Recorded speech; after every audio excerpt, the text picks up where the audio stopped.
People get ready, for the train is coming. Don't need no baggage, you just get on board. All you need is faith to hear the diesel humming. Don't need no ticket, you just thank the Lord. Welcome, viewing audience and listening audience, to the People Get Ready podcast with the legendary political guru, Mr. Charles E. Bibb Sr. We will begin our program this evening with two quotes from Reverend Dr. Martin Luther King Jr. And the first one is, there comes a time when one must take a position that is neither safe nor politic nor popular, but he must take it because conscience tells him it is right. The second one is, it may well be that we will have to repent in this generation, not merely for the erotic words and the violent actions of bad people, but for the appalling silence and indifference of those good peoples who sit around and say, wait on time.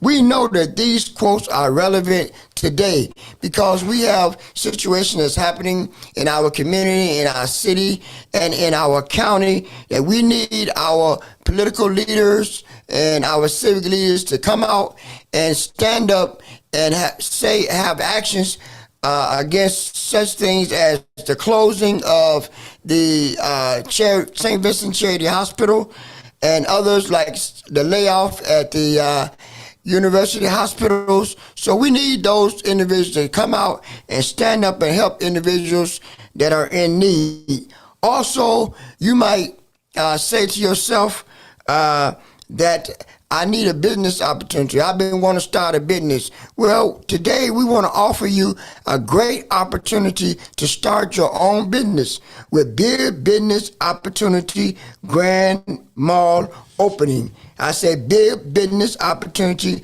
Grand Mall Opening. You can begin your new business with Snap Delivered. I said Snap Delivered has added, and you can be part of this, Employee Retention Tax Credit Program. That's number one.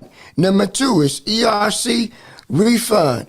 $1.9 trillion are available to you. And to you, when I say you, those who qualify. And I want to say to you, those who qualify can receive up to $26,000 per W-2 employee. And those that are qualified, if you have a business in the United States, and if you have a non-profit organization, you qualify for a federal tax refund check. Just by also, well, you can join SNAP for free. And I said, did I say free? Yes. Join SNAP for free today. And if you need more information, you can call Mr. Charles E. Bibb Sr.'s office at 216-681-1469 or call Mr. Bibb's mobile number at 216-659-4619. Now it is time for this great program that we're having today. We have special guests that we'll be introducing on our program today. And I want to start by introducing to you or presenting to you the president of People Get Ready podcast, Mr. Charles E. Bibb Sr. himself. Take it away, Mr. Bibbs. Thank you, Reverend Ben Fair. What a great introduction. You're top of your game as usual, and I'm so glad you're here with us, because we do have some outstanding guests today. Thank you. Who's going to share some awesome information with us. Thank you. And you know, one of the things we say on our program, be informed and be empowered. Be empowered, yes. So we're going to get right down to business. We're changing our format a little bit, not the format, but the order of the show today, because we want to make sure we have enough time for our special guests to speak today. Ms. Candace Jones, who have been working closely with this team, and we introduce who our guest is today. Ms. Candace Jones, please. Thank you, Mr. Bibb, and good evening, listening and viewing audience. We have some special guests here with an awesome event coming up that they're going to share with us. So we have Julie Micheletti and Jesse Oates from the Greater Cleveland congregation, and they're going to talk about a program called Justice for Our Children. So I don't want to take away your thunder or anything, so I'm going to turn it over to Julie and Jesse and let them talk about the event, and you can share with us when the event is and how we can register for those that want to participate or attend. Thank you. Oh, thank you. Well, thank you so much for having us. We're really happy to be here. We are members of Greater Cleveland Congregation, and I am a member of the member church, St. Paul's Episcopal Church in Cleveland Heights. And I'll let Jesse. I'm Jesse Oates, and I'm a member of Antioch Baptist Church, part of the Social Justice Ministry, and a part of GCC, and specifically the Youth Bind Over Core team. We are both on the same criminal justice team with Greater Cleveland Congregations. And I just want to tell people what Greater Cleveland Congregations is. We call it GCC. It's much easier. It was founded in 2011, and GCC is a nonpartisan collective of faith communities and other partner organizations from across Cuyahoga County working together to build power for social justice. Our mission is to be a powerful force for change, creating justice and opportunity for all people. And we want to talk to you about bind over, youth bind over, and the term bind over, I know I hadn't heard of before last year, so I think a lot of people are unfamiliar with what the term is. And in Ohio, a county prosecutor can recommend that a juvenile be sent to adult court, or be recommended to a judge to be sent to adult court. And if that juvenile is convicted, that means that that juvenile will be put into an adult prison for their sentencing. There are two types of bind over. We're going to focus on discretionary, but there's also mandatory. And the mandatory bind over, there is currently a bill in the House of the Ohio House, HB 500, which if it's passed would eliminate bind over in Ohio. So our GCC team has done extensive research into this issue. And we'd like to share a little bit about what we've learned about this issue.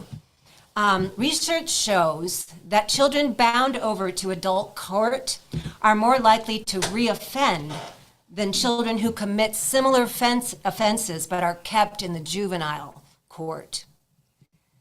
Further, the highest recidivism rates have been found in youth transferred to the adult court system. Bind over jeopardizes youth's physical and emotional safety. For example, children in adult prison are 5 times more likely to be sexually assaulted, usually within the first 48 hours of incarceration. And some more negative effects of youth bind over are children in adult prison are 8 times more likely to commit suicide. They are 2 times more likely to be beaten by staff or attacked with a weapon by another inmate.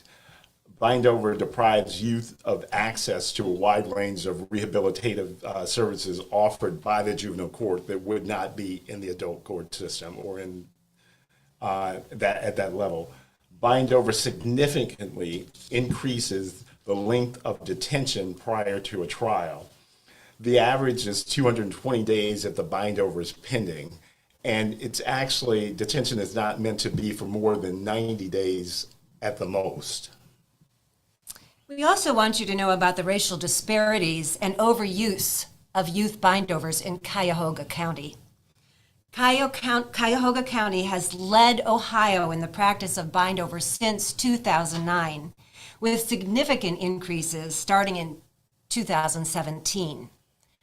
From 2018 to 2020, Cuyahoga County's bindover rate was 6 times higher than Franklin County and 4 times higher than Hamilton County. They're similar sizes to Cuyahoga. Cuyahoga County also sends the largest number of Black youth per capita to adult court of any county in Ohio. Additionally, there's less than 30% of the Cuyahoga County's youth that are black and brown, yet 91% of the youth that are bound over are black and brown, and most of them are black boys. The prosecutorial discretion plays a large role in Cuyahoga County in the increase since 2017, because that is the position that actually is a starting point that would recommend or that writes the charges and would recommend them into a judge in the juvenile system to be transferred into the adult court system. So GCC believes that we must find ways to be smart on crime. And we believe that if you're smart on crime, it equals tough on crime. Young people deserve a bright future and fairness even when they've made bad choices. Neuroscience tells us that the average human brain is not fully developed until at least the age of 25, and that the capacity for change in children is much greater than in adults. Most youth can grow out of crime. We want to see the practice of trying children as adults and putting them into adult prison changed and replaced with intervention and diversion and trauma-informed care for youth in the juvenile justice system. So the event that we've come to let you know about, the GCC action that's December 6th at 7 p.m. at Olivet Institutional Baptist Church will be live and via Zoom. It's called Justice for Our Children, a public hearing to end abuse of discretionary youth bindover. Some of the things that we're hoping that you're going to get out of if you attend is learn about the practice of youth bindover in Cuyahoga County, hear testimonials from people who have been bound over and their personal experiences, learn about the programs and policies that have worked to reduce discretionary bindover in similar urban counties in Ohio, hear presentations and recommendations for changes in practice and policy to reduce discretionary youth bindover in Cuyahoga County, and learn what to do to help. And to register, you would go to your internet, and the address would be https://tinyurl.com/December-action. And in the organization box, when you're registering, we would like you to please put your affiliated church or organization that you belong to, so that we can track how many people are coming from where, to also know how to reach back and if they want to be a part to help to do that. Thank you. Okay, you ready for questions now? Okay. We can try to answer some questions. You can. Reverend Stroud, James Jerome Bell, Dr. Gwen Jarvis, get ready. You'll be changing your seat with Candace Jones. Miss Candace Jones, do you have a question? Yes, I do have a question. So after this event is over, are the next steps? I mean, are there some tasks or follow-up things or events that are going to take place? Well, that's the reason for the action, to lay out the different things. There's going to be a panel of different people, one from the prosecutor's office, one from the law center. Children's Law Center. Yeah, and we're going to establish what the next steps are going to be based upon all of the information that's going to be presented at the time. Okay. This is actually the second action that we've done in regard to bindover. The first one was last year in April. Yeah. And we had invited the county executives, which you had, I think, last week here. Yeah, they were both there at our action. And Excuse me, please. So you did hear the program last week? Yes. Yes. You did hear us bring up the juvenile detention center? Yes, Yes, actually, we did. Romaine, yeah. Kevin Ben Yeah. Yes. who's chairman. So we're gonna kind of have a little merger. So we do real business, real business. So we with you 100%. Before Ms. Candace Jones has the next question, why wasn't the person that we elect to do the job at the meeting coming up? Why the county prosecutor not at the meeting? Well, we informed the county prosecutor How did you about. inform him? You got a copy of the letter? Actually, the head of the GCC in Cleveland, who worked with the county prosecutor before that I was a part of GCC, with helping to get the detention center. So there was a relationship with him, and she gave him a call to inform him about the event.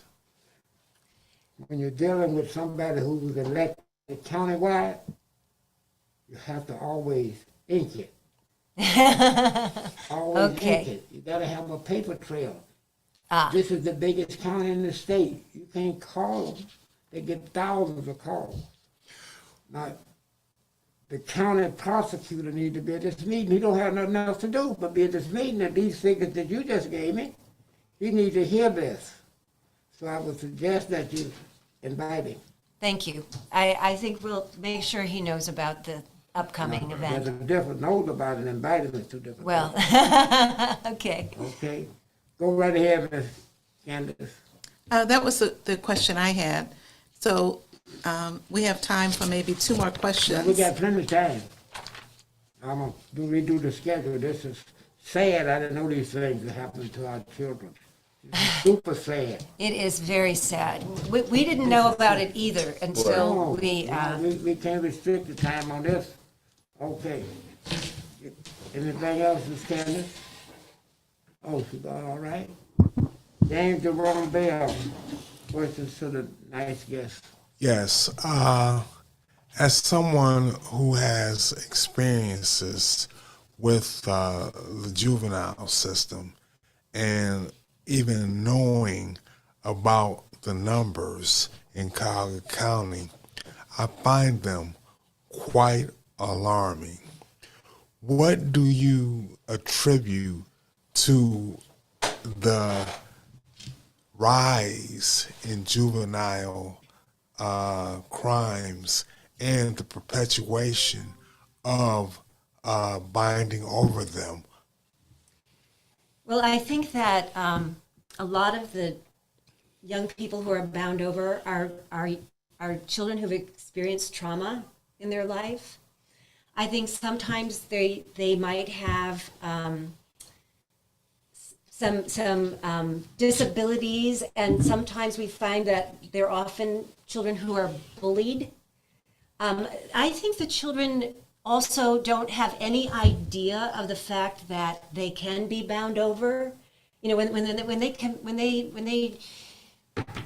commit a crime, they're not thinking about the consequences, and they have no idea about how they could end up in adult prison. I mean, I don't know if they would know that that could stop them, but I mean, we don't know. We understand that actually crime is down overall, but in Cuyahoga County, the bind-over is not. Actually, crime is pretty much equal in terms of how it's enacted by different races, black and white and so on. But it's not equally enacted in terms of who is charged, who is overcharged, and who is selected to be bound over. Because the statistic that tells you that if only 30% of your population are black and brown, yet 91% of the population that is being bound over is black and brown, it has nothing to do with the level of crime. It has to do with the motivation of what you're choosing and who you're choosing to select and to charge, and sometimes overcharge, to put into your system. Because if you have other counties in the state of Ohio that are actually larger than Cuyahoga County that do far less in terms of binding over youth, and actually if you combined 4 of the counties together, put those numbers together and did it in a percentage, you still don't equal what Cuyahoga County's actual bind over rate is. So I don't think it has to do with crime. I think it has to do with perspective of who's going to do what to what children. Would that perspective be systematic and by design? I don't know that I could say it's necessarily by design. I do think it is systematic. I think that sometimes there are things that are unconscious in decision making of who you're looking at and who you're seeing as an adult and who you're seeing as a threat. So by an actual design, no, but by default, yes, I believe. But that's my personal belief. Well, what would be the difference between Cuyahoga County, Franklin County, Hamilton County, and the way in which they deal with our young people from a perspective that the numbers just don't lie and they really don't add up? Well, that's what we're hoping to find out at the action, actually. Isn't it, Jesse? I mean, Yeah. we're at the action, we are going to learn from these experts Of what the other what counties the are other doing counties are differently doing differently. than we are. And these are things, you know, nothing has happened so far to make the changes in Cuyahoga County. But we're hoping that once we learn what the practices are that are working in those other counties, that we can, Possibly requested to be implemented here, Here. as seeing if how effective they might be in Cuyahoga County. Thank you. I'm gonna move to the first round. Dr. Glenn Jarvis.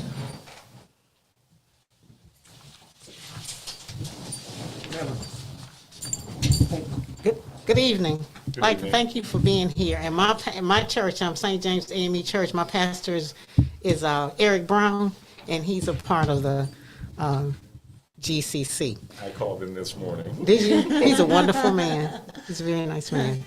We like him a lot. As a former educator and also a person who during the era of the commissioners, I used to spend the night in the juvenile court, in the juvenile judges, with the students.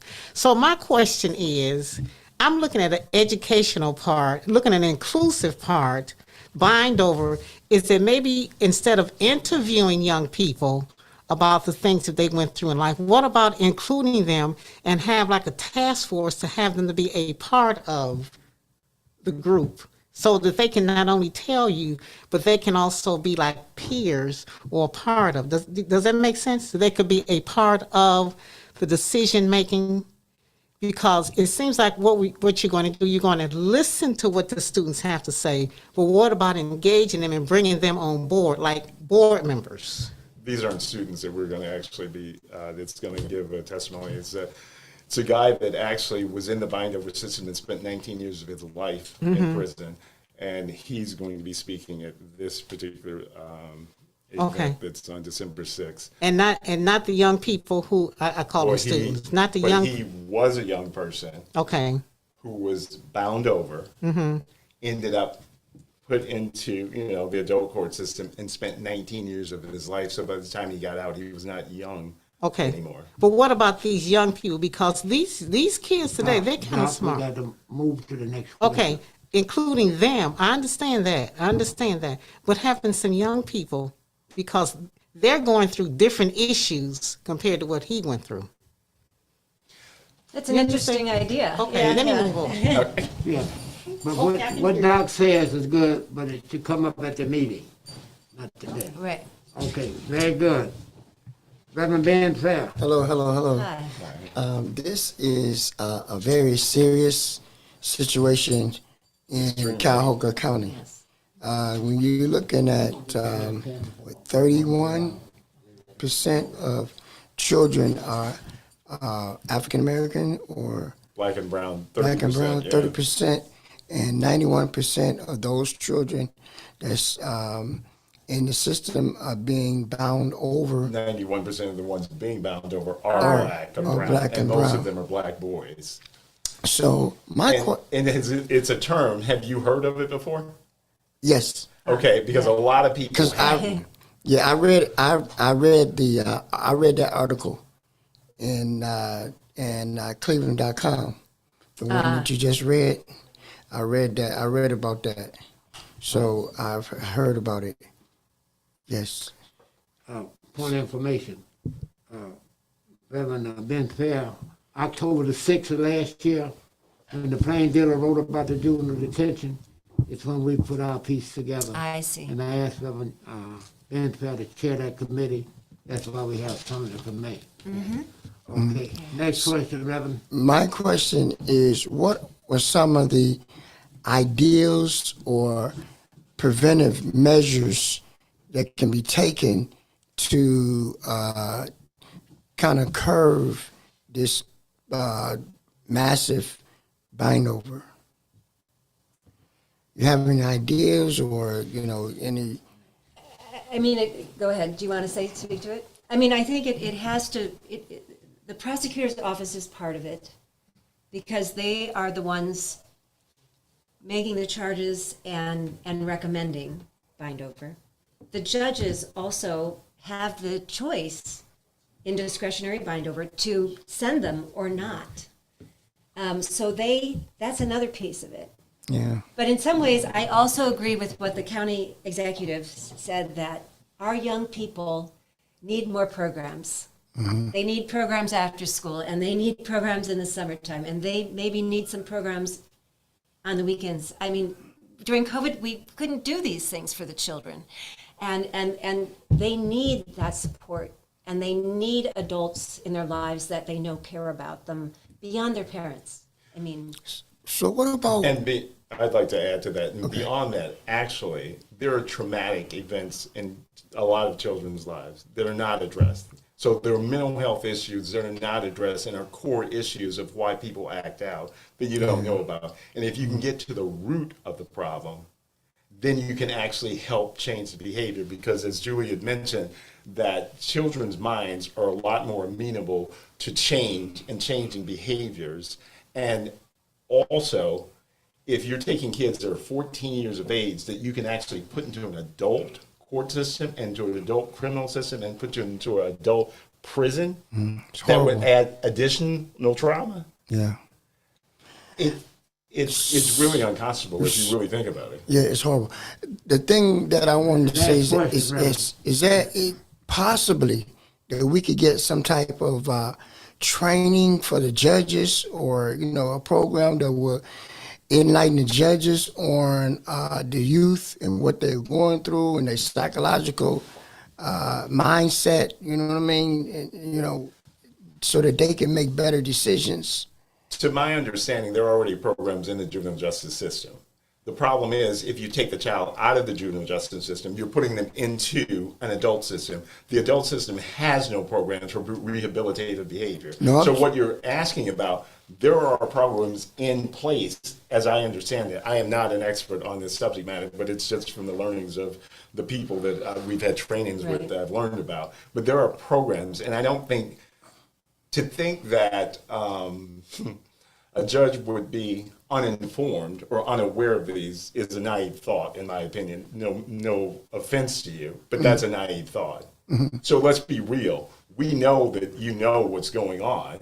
It's a matter of how you're going to relate and interact with it. Do you choose to go along with the system? Do you choose to buck the system or fight the system to make the best choice for the youth? Because that's what it really comes down to. Okay, Thank you, Rev. James Jerome Bell. Next question.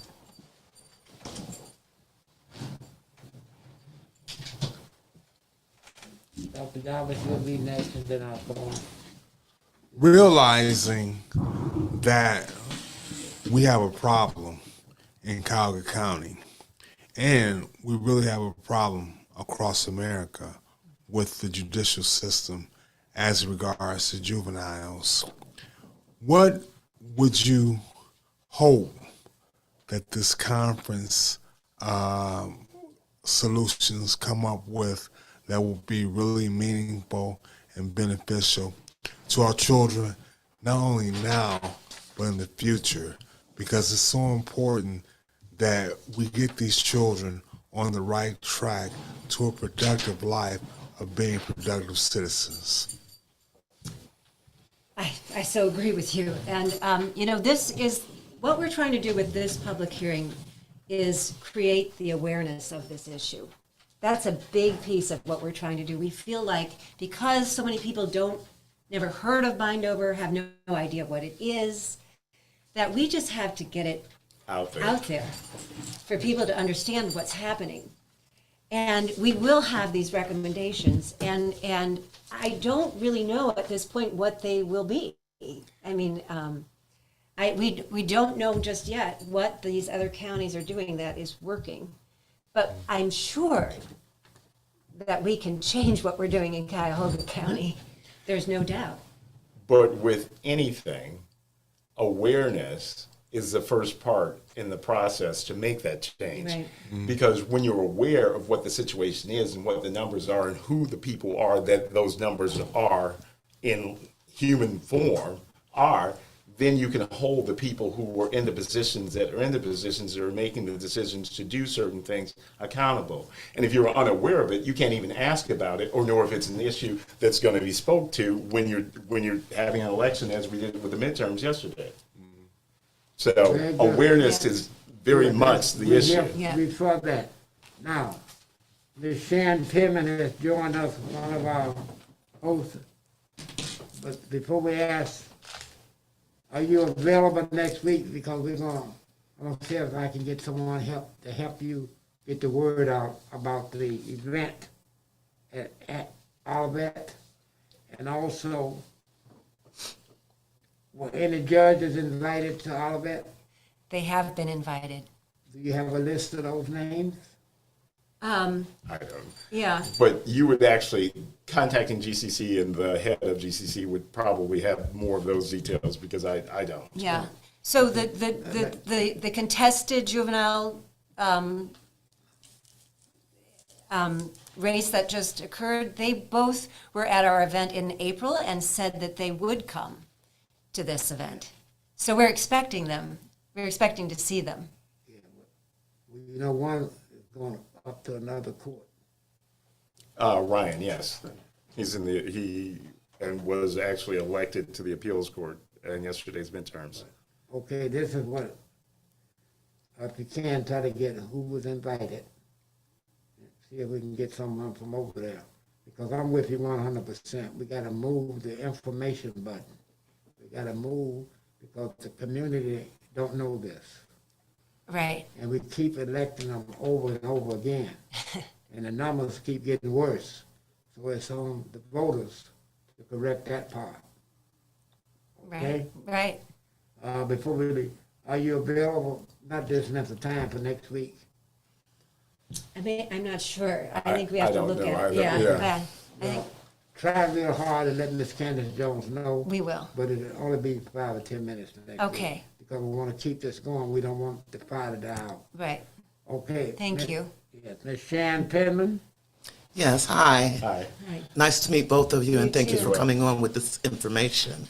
My question to you is, with children, today we see younger children being more involved, getting involved with crime and issues that basically they shouldn't even, of course, be a part of, but children are coming in to the streets younger, into gangs, younger at a younger age. And my question is, with this situation, what is the youngest age that they would bind a child over? 14. 14. 14. Wow. Which is extremely young. It is. It is. That's still a baby. Yeah, it is. Yeah, I it is. agree. I agree. Yes. Yes. Okay. That was my question. All right, thank you. Did you have a question, Dr. Javas?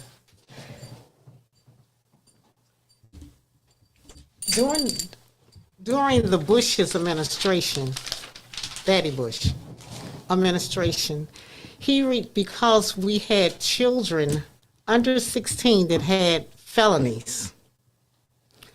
And he asked Reverend Cavanaugh was one of the ones that asked, since we had a large county, since we were one of the largest counties, to design a program to kind of work with these kids up to the age of 16, so that we wouldn't have the situation that we have now. And I was wondering maybe if that can be reenacted, because I was the one who wrote it and they patterned it all over the country. If that was probably reinstitute it? Would it work with a bind over program? I don't know the details of the Okay. program that you're talking about, so I couldn't speak to that. Okay, it was called Second Chance. And it was housed on Huff. Well, no, I don't in know the building. details of what that program consisted. Did that program consist things that actually dealt with trauma of children, of what was actually going on in the home and those? What was sorts of going on things? in the home, what was going on in the school, what was going on after school. And it was a real in-depth program after school and the weekends where children would go and they have an opportunity to communicate with judges, with attorneys, with other people in the community to see if they can work through the issues that they were going through so they would not have a bind over situation. Sounds like a great Yes. program. Okay, so I was just Okay. wondering if maybe if that's something that could just be a part of the program. Again, You're talking about December In 6th? Yeah. our hearing. That agenda is pretty much set. no. Going forward, I know not right now because I know that you all are working on, have your own agenda. And I just wonder if that can be reactivated so that it can be a part of. Again, I couldn't answer that, but that would be a question I would think that would be. We can bring it up. Okay, GCC. all right. I can kind of help with that a little bit. Since your church is a member of the group, you can have it come down through your pastor to the leadership. actions in our church. Yeah, right, so that's what so you can jump I right have a in question through for your you when we church. finish. Okay, I'm gonna do this like I do with my candidates. You got a closing statement, each one of you. Oh, closing statement. Well, I have to tell you that I'm not an expert on No, youth just bind anything, that's over. okay, we know. But it has been interesting and appalling to learn about this issue. And I think it's something that we that awareness is so impossible, but we also need to act. And I'm hoping that as we increase this awareness with our public hearing and through the media, that changes can begin. Yeah. And I would say that I thank you for allowing us to be on the program as just another vehicle of getting the message out and the word out what bind over is, and actually some of the statistics that, quite frankly, I was alarmed. I mean, I had no idea what it was, never heard of it, didn't know anything about it, but then to understand the disproportionate racial component of how it's enacted. So my hope is that with, again, broader communication, it can actually spur heartstrings of people to actually then make a difference in making people accountable in which they're voting for. Very good. Now, the reason, have Ms. Candace come in, please, that I wanted it hard for you to come out next week if you can, because we can put it in the media that you came out, and then we can have this before 1 or 2 weeks before the event on the 6th, because we want to kind of build this up, because there's a lot of inactivity going on in the community, and I heard you say we need to move to action. This is a part of moving to action, so we'll make another visit, and perhaps some of the questions that came up tonight, and what have you, we can kind of expand on those a little bit, give it a little bit, and we can build it up to the 6th. Okay, All right. we'll look into it and All we'll right. talk to Do Candace. the best you can, and if you can't that one, we can still do another one. Okay. Thank you very so much. much. Pleasure. Yeah. And, young man, you got your new pastor over there? We do. And, he's the 5th, isn't he? Yes, Yeah. he's the 5th, and his father actually joined the first week that he was there, I think. Okay, all right. Very good, very good. Okay, Nice thank seeing you, you. look good. All right, thank you, Ms. Candace. Anything before they leave, Ms. Candace?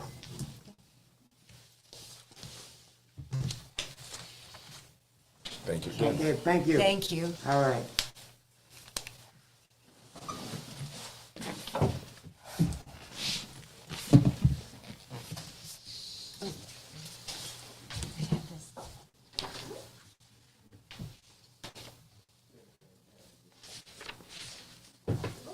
Hey, Sharon Penman, are you in the house?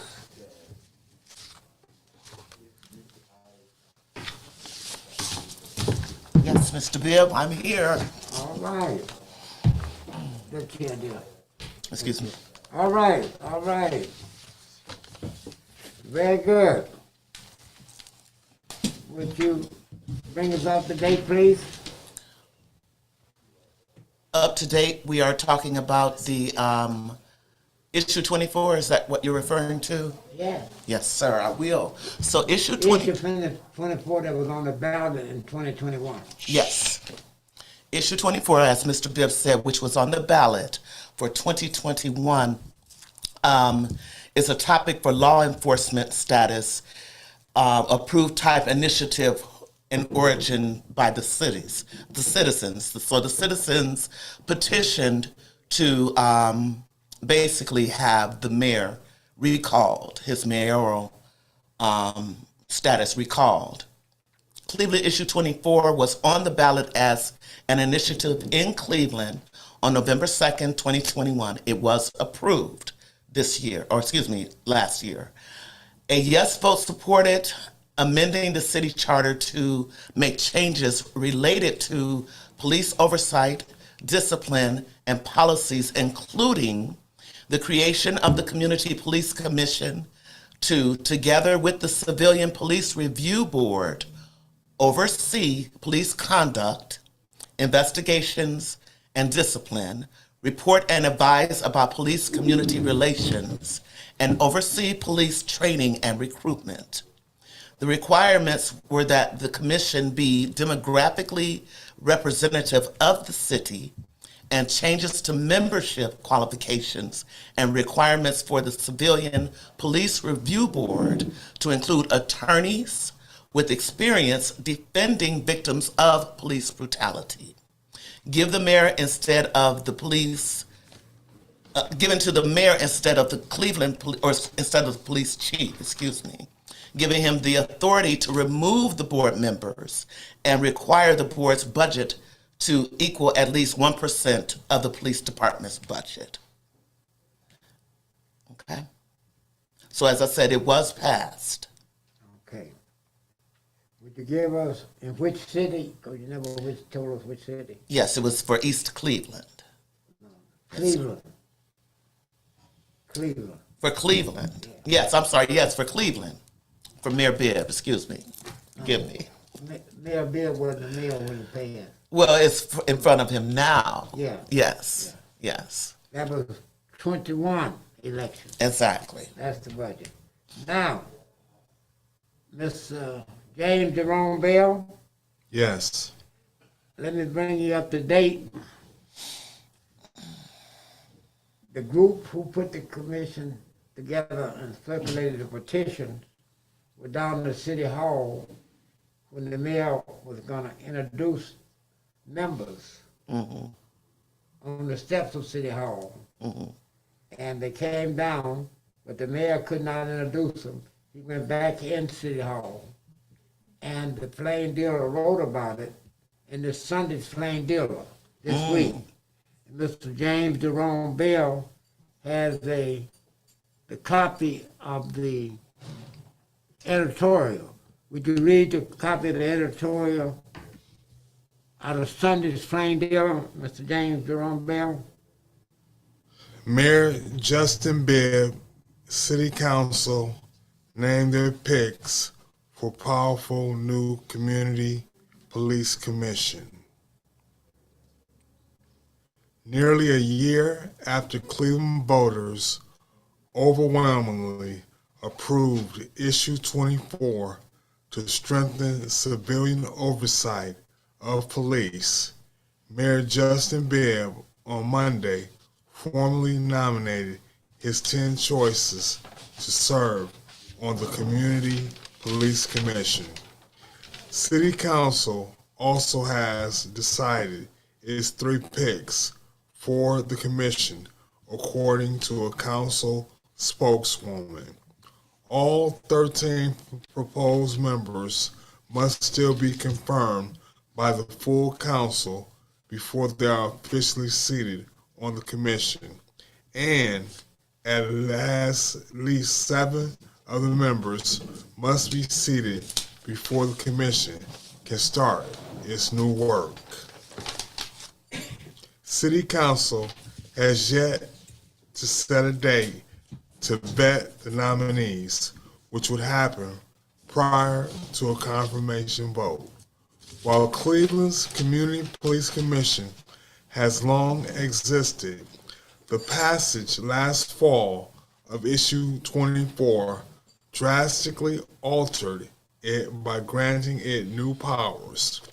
Going forward, the Commission will have final say on police discipline and input on key policy decisions, such as police training and recruitment practices, among other broad oversight powers. The Charter Amendment requires members of the new Commission to be broadly representative of the racial, social, economic, and cultural interests of the community, including those of the racial minority, immigrant, refugee, LGBTQ+, youth, faith, business, and other communities to reflect the overall demographics of Cleveland residents. Membership also must include representatives from specific groups such as civil rights organizations, people who have been directly impacted by police violence or who had a family member killed by police, and people impacted by gun violence. No more than 3 members can represent police associations. One must be an attorney with experience representing victims of police misconduct or criminally prosecuting police misconduct. It's unclear from applications alone whether every category of required representation on the police commission is reflected in the 13 preferred members selected by Bibb and City Council. For example, it's unclear from the documents whether any of the 13 individuals have been impacted by police violence or lost a family member to police violence, or whether any are attorneys who have worked on police misconduct cases. The 13 potential members do appear to represent a wide variety of backgrounds. They include people who are LGBTQ, have a disability, or an immigrant, as well as one person who was formerly incarcerated and homeless. 7 proposed members are women, 6 are men, 8 are black, 3 are white. 1 identified the ethnicity as Hispanic and another as Asian, according to the applications. Thank you, Mr. James Jerome Bell, for the reading of the Sunday Plain Dealer editorial page. Is Miss Joanne Holly in the house? Is Miss Joanne Holly in the house? Live and in living color. All right, Miss Joanne Holly, would you come forward and tell us about your awesome opportunity, please? Yes, sir, Mr. Bibb. Good evening, Ohio. Welcome to Get Ready with Mr. Charles E. Bibb Sr. I am Joanne Hollywood, your cryptocurrency and health queen. My goal and my purpose is to share information on how to raise funds in such a critical time. I have some extraordinary information to share, so get your pen and paper out now. I'm excited for what the future has to offer. I was blessed to be invited to join a private group that helps you build your legacy with cryptocurrencies and trading, with the cost of what a family dinner may cost. But your options are unbelievable. It's life-changing. It's given me the chance to build my legacy and help my family and friends do the same. I'm actually going to share how we can get the money we need now. Also, I'm excited because I have a new detox product, organic greens. It's marvelous. You add it to cold water. I'm going to give a sample to the first 5 people who call me at 216-759-9080. That's 759-9080. You can leave your name, number, and address, and I'll mail it to you if you're one of the 5. If you want to receive an invitation to learn more about cryptocurrencies, please send me a text at 216-407-0008. Send me a text at 216-407-0008. Put 2 capital C's, which stands for cryptocurrencies. I will send you the conference call number and times available. I am thrilled to be helping people take it to the next level. Don't miss this. This will absolutely change your life today. If you want a lifestyle change, tell yourself, I will find a way, I will create a way, but I will not create an excuse. So let's get rocking and rolling. Let's start now for the new future. Mr. Charles E. Bibb Sr., thank you so much. It's a pleasure to be here, and it's back to you. Thank you, Miss Joanne Holly, and we'll be seeing you soon. Reverend Ben Fair, Yes, Mr. Bibb. we share with our audience what we'll be doing for Thanksgiving and where it'll take place. Absolutely. Be cooking? Not quite, almost. But those who do cook, I have an opportunity to gather some groceries to cook. And this is going to be sponsored by Care Alliance Health Center. Care for you, care for me, and care for all. The Thanksgiving food giveaway will be held on November the 19th, a Saturday from 2 p.m. to 5 p.m. And it's going to be held at Care Alliance Community Center. That's 7300 Sinclair Avenue, Cleveland, Ohio, 44115. And if you need more information, you can contact Rodney Lowell at 216-399-4852. And that's Care Alliance Health Community Center. Okay. This is going to be a big project. They're gonna Reverend be Ben Fair. they're gonna be giving away turkeys, ham, and they'll be giving away all the trimmings that go along with your Thanksgiving meal. Okay, and we're going to have our community distribution members join this. So I asked Mr. James Jerome Bill to work with me with this to make sure our members get the information about the event. Yes. And as soon as you get the information from the distributors, then we'll be able to put our people in touch with them so they'll make sure they take care of people in their churches who can take part in this awesome giveaway. Thank you very kindly. Absolutely, Mr. Bibbs. Okay. Now, tomorrow in the great city of East Cleveland is one of the biggest job fairs we ever ran into. They're looking for employees. And Ms. Candace Jones will share that information with you. Thank you, Mr. Bibb.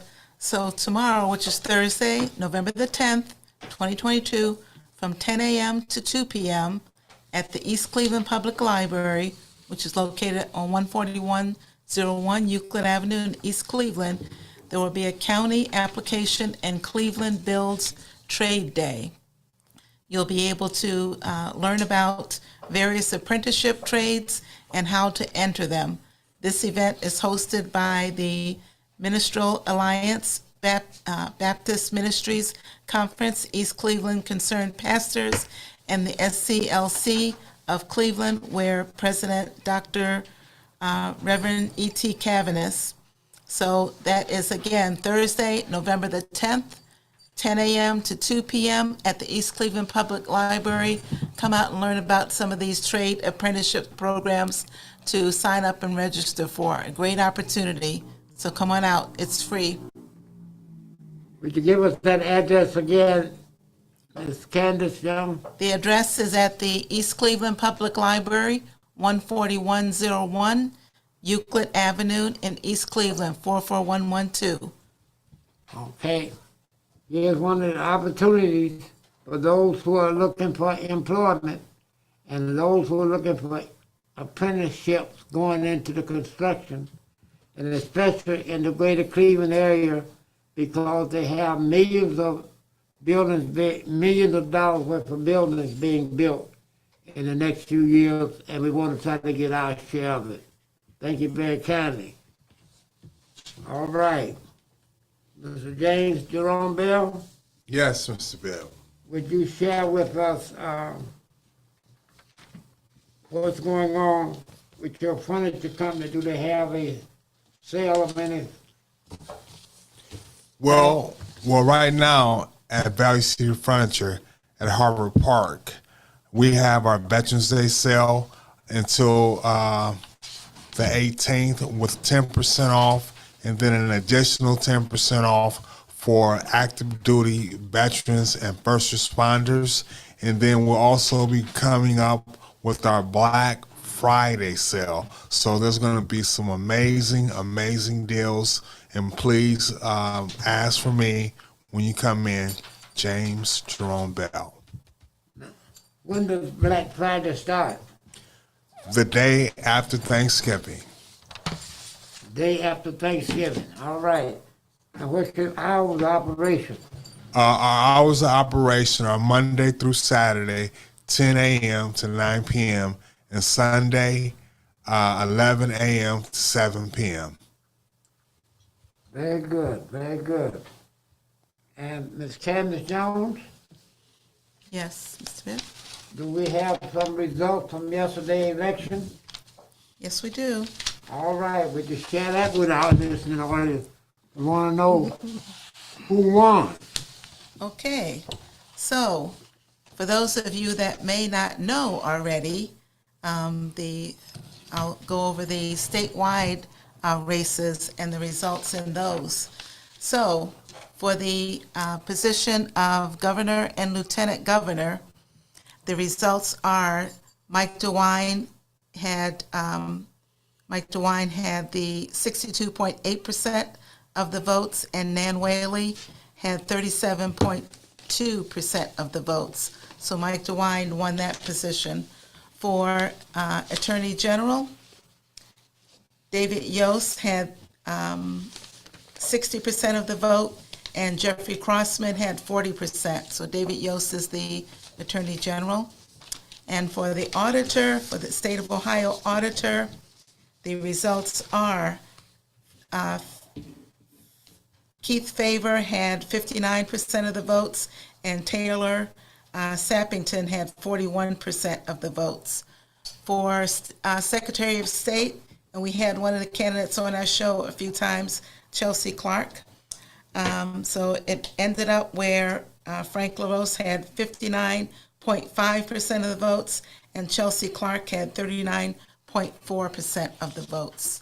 And for the last statewide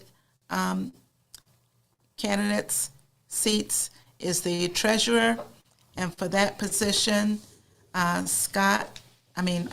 Robert Sprague had 59% of the votes, and Scott Schultzer had 41% of the votes.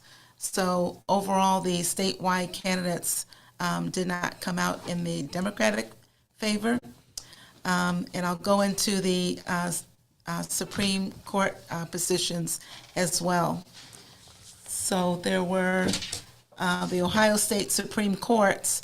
The results are Sharon Kennedy had 56% of the votes, and Jennifer Bruner had 44%.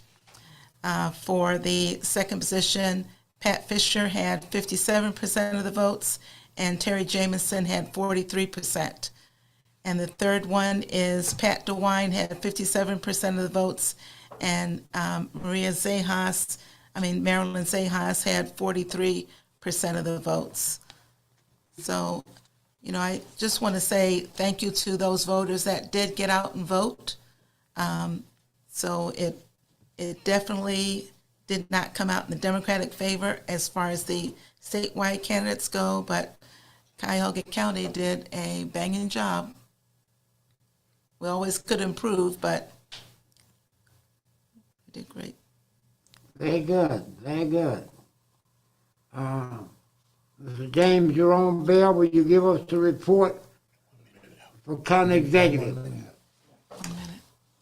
Yes, I had the opportunity to be at County Executive-elect Chris Ronane's election party, and it was attended by well over 400 people, several dignitaries, and he has an enthusiastic agenda, and we look forward to having him back on the program for an update on some of the things that he wants to do with our community.